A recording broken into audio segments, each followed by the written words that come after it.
que vamos, shalom, shalom a todos, shalom brahá, sejam todos muito bem-vindos. Bom, sou aqui o irmão Gil, vamos dar continuidade ao nosso estudo de provérbios. Estamos no provérbio 25, estamos terminando o livro de provérbio, ok? Mas vamos aqui falar especificamente dos versículos 21, 22, 25, 26, 28, ok? E nós vamos tirar aqui sabedoria para a nossa vida, ok? Eu espero que vocês tenham aprendido muito. Eu acredito que vocês vão aprender demais nesses últimos dias, tá? Lembrando que tem os cursos de meditação cabalística aqui no nosso canal. Procura uma pasta que está no nosso canal e você vai encontrar, tá? E você vai aprender como meditar um pouco sobre isso, tá? Sobre tirar força desses versículos, ok? Então vamos lá, pessoal. Versículo 21, 22 de Provérbio 25, tá? Então vamos lá. Provérbio 25, versículo 21, 22. Então vamos embora. O versículo 21, 22 instrui a responsabilidade, tá? De nós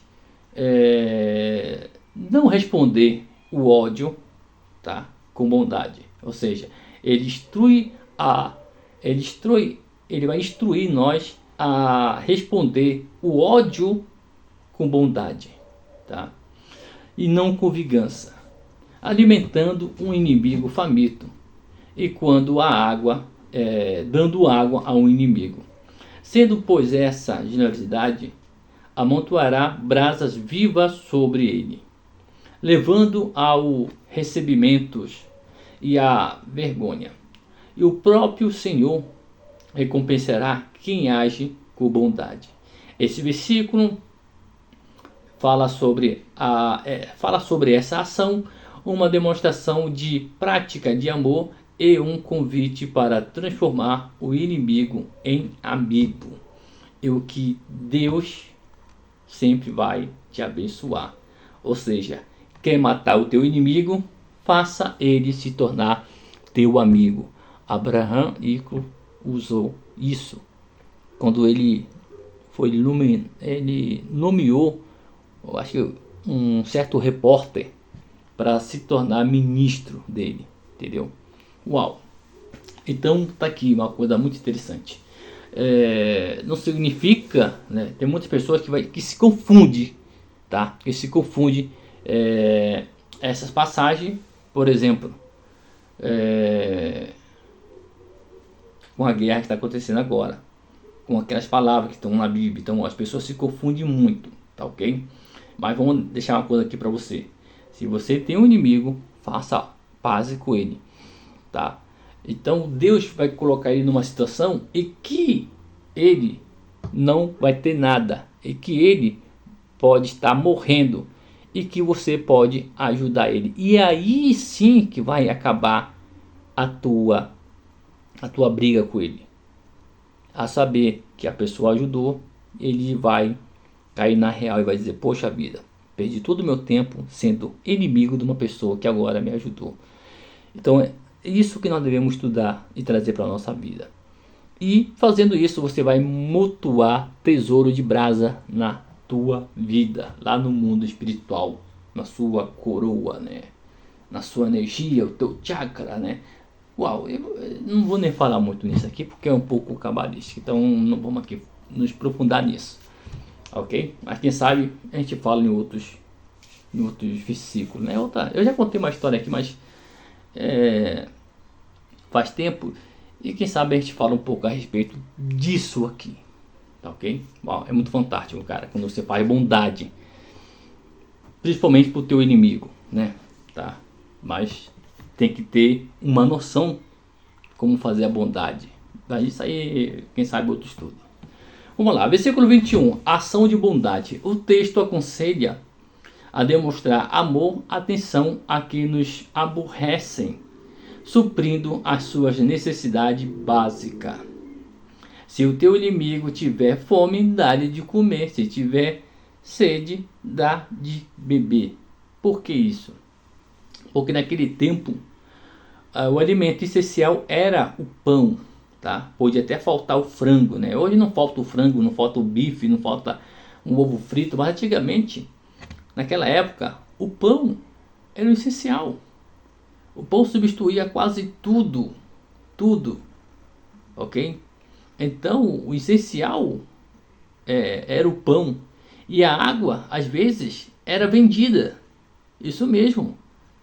Não pensa que a água era de graça lá no tempo de Jesus e tal, e essas coisas do tempo de Abraão, Isaac e Jacó.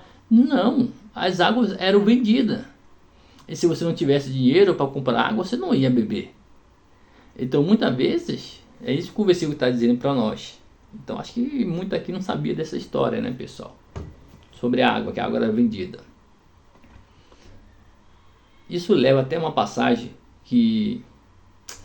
a passagem do profeta Eliseu, que vai amaldiçoar as crianças, né? Amaldiçoou as crianças, e ali a ursa veio e estraçalhou as crianças. Aí todo mundo não sabe por que isso, ninguém sabe, né? Sabe por quê?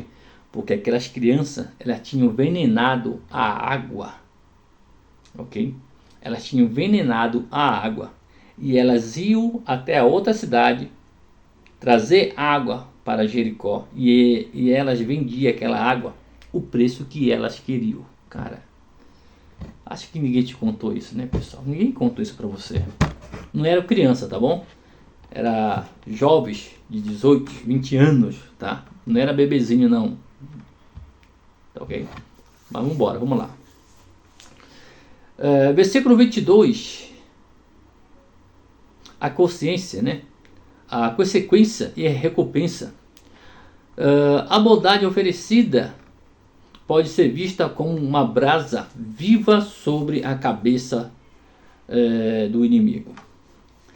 É assim, e essa ação vista com causa um ardente arrependimento de tristeza pelo pecado transformado o inimigo consistentemente em bem. Ou seja, aquela expressão brasa sobre a sua cabeça seria os pensamentos dele, seria ele mudar os pensamentos dele, seria a energia dele, seria uma forma de transformar, de ele ver você agora não mais como o teu inimigo, mas como uma pessoa que pode ser o seu amigo, ok? O Senhor promete recompensa a essa atitude de amor e generosidade. Por que Deus permite que o meu inimigo passe essa perrenca? Para quê? Porque Deus não quer que você seja inimigo daquela pessoa. Deus não quer que você seja inimigo daquela pessoa. Isso aqui é fantástico. E Deus vai nos dar tanta oportunidade da gente transformar essa pessoa em amigo. E às vezes nós nem queremos, né, pessoal? Nós nem queremos. Uau! Significado da brasa viva. A metáfora das brasas pode ser interpretada com diferente forma. Convicção ardente. A bondade gera uma convicção que queima a má vontade do inimigo. Ou seja, transformar aquela energia boa. Transformar a vida daquelas pessoas. Arrependimento e vergonha. A ação amorosa pode fazer o inimigo reconhecer o seu erro e se arrepender. Uau, é muito bom, né, pessoal? Uau. Transformação. O ato de bondade pode amolecer o coração do inimigo, levando a uma nova natureza. Ok? Então o inimigo pode ali se transformar em um amigo, mudando os seus pensamentos, ok? Vamos lá, pessoal, voltando aqui, ok? Vamos lá, a mensagem central desse versículo. Esse provérbio desafia a natureza humana a instigar, né, a extinguir, acabar, destruir o ódio e a vingança. Então é esse que é a moral desse versículo para a nossa vida. Ele nos ensina a seguir o exemplo de amor que Deus nos dá, respondendo o mal com o bem e às vezes retribuindo o mal com mais mal, né? Então, em vez de a gente retribuir o mal com vingança, vamos deixar o cara em paz, tá tudo bem. Se precisar, a gente ajuda, toma aqui. E assim a gente vai salvando um ao outro, né? Isso salva até nós mesmos. Às vezes Deus, da mesma maneira que Deus salva o nosso adversário, na verdade Deus também quer nos salvar de nós mesmos. Ok? Vamos lá, pessoal. Versículo 26. Ok? É isso aí. Vamos lá. Versículo 26.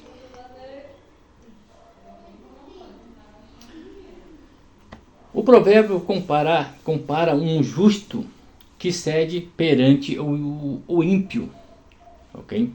Uma fonte turva ou um manancial poluído, ilustrando que a sua conduta ao comprometer os seus princípios, constantemente a sua própria pureza, né? A quem o segue. Assim como a água barrenta não é boa para beber.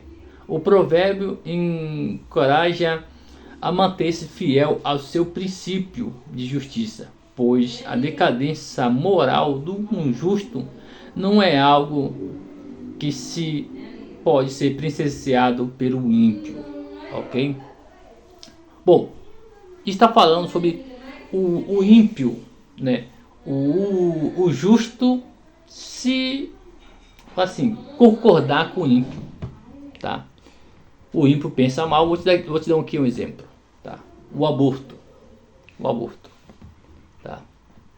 Então, eu que defendo a vida, concordar com alguém que pode, que defende acabar com a vida de um bebê dentro de sua mãe, isso aqui eu não posso concordar. Então, se eu me concordar com ele, eu estou perdendo por ímpio. Então, a minha fonte de água fica poluída. O meu moral, a minha moral, minha espiritualidade, o meu tic-tac é destruído a partir do momento que eu me ajunto com o ímpio. É o que acontece muitas vezes aí, né? Não quero nem comentar muito aí, mas é isso que acontece. A metáfora fonte turva, a margem de uma fonte ou manancial poluída, invoca a ideia de algo que era puro e bom, mas se tornou contaminado, ok? É o meu princípio. Eu tenho meu princípio, eu tenho meu pré-requisito, eu tenho meu pré-ensino, da onde eu aprendi. E se eu deixo ser dominado pelo ímpio, pela ideia de um ímpio, de pessoas que defendem os pedófilos, estrupadores, e etc, etc. Cadê a minha moral? Para onde vai todo o meu respeito que meu pai e minha mãe me deu? Para onde vai o que Deus me ensinou? Entendeu? O justo que cede. O provérbio adverte que um homem que é justo, ou seja, tem princípios moral e éticos, mas que deixa ser influenciado e cede perante a tentação de uma pessoa ímpia, ou seja, que pratica o mal, que defende o mal e quer o mal, está agindo como uma fonte poluída, ou seja, o cara de bonzinho se torna algo ruim. É isso que acontece, né?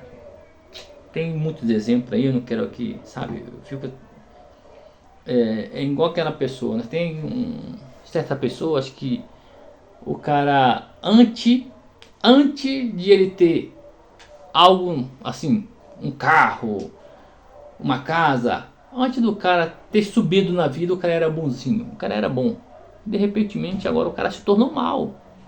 Não fala com a gente, desrespeita, quer passar por cima da gente. Então o cara perdeu a moral. Então ninguém mais vai respeitar ele. Então acabou ali a amizade, ok?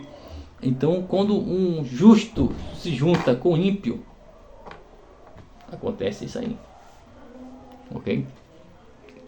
O perigo da contaminação.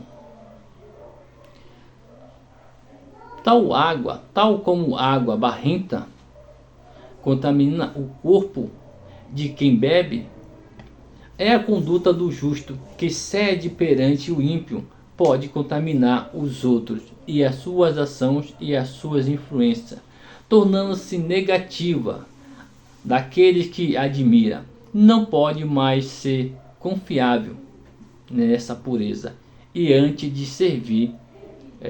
servia de exemplo e agora não serve para mais nada. Ok? É a mesma coisa de dizer: meu filho se transformou a partir do momento que ele se envolveu com aquelas pessoas.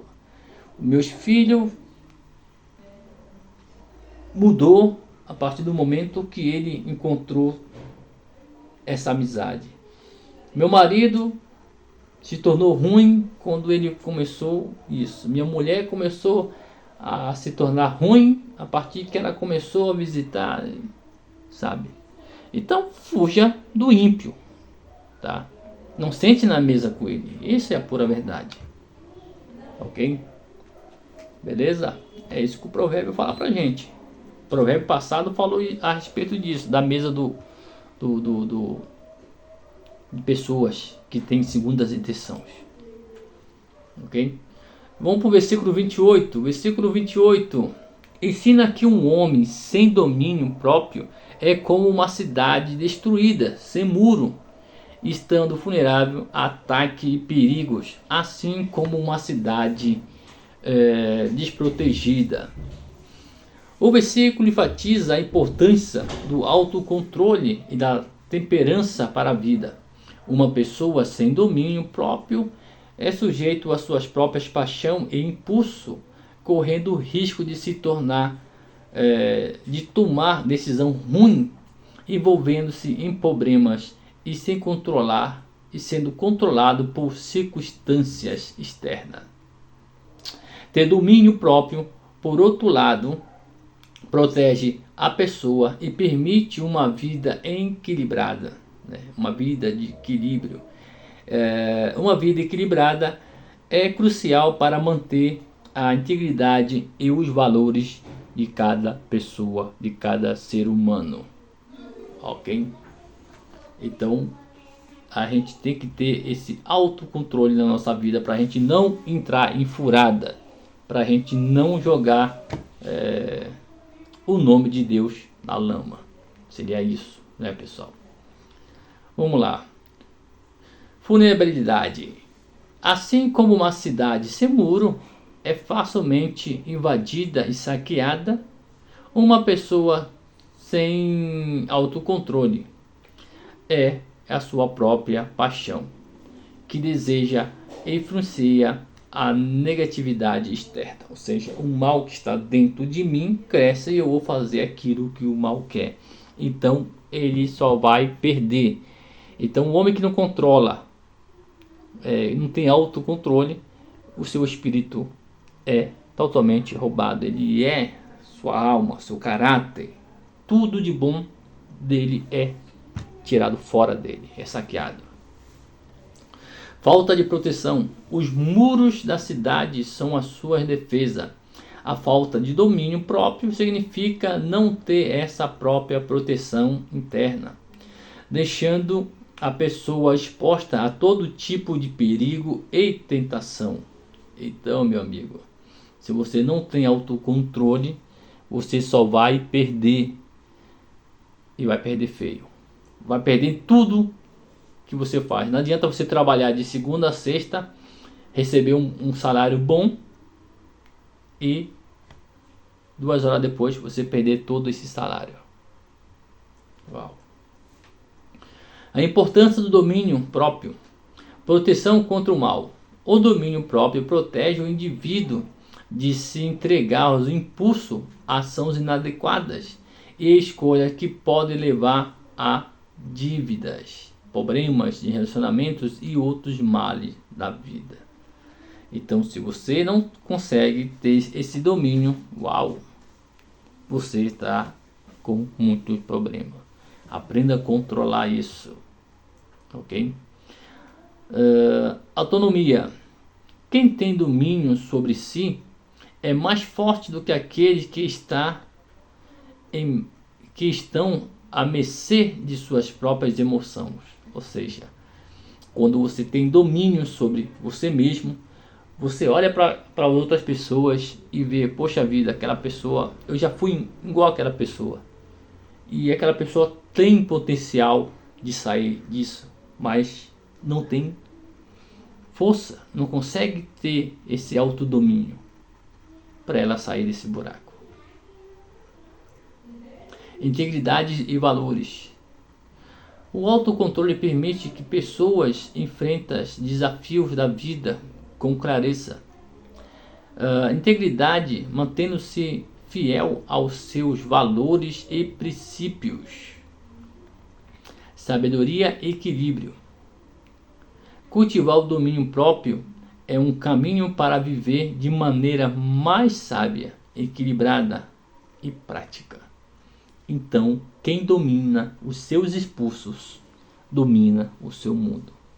Quem domina o seu caráter, quem domina o seu coração, quem domina as suas ações, domina o seu mundo. Você tem controle sobre você mesmo.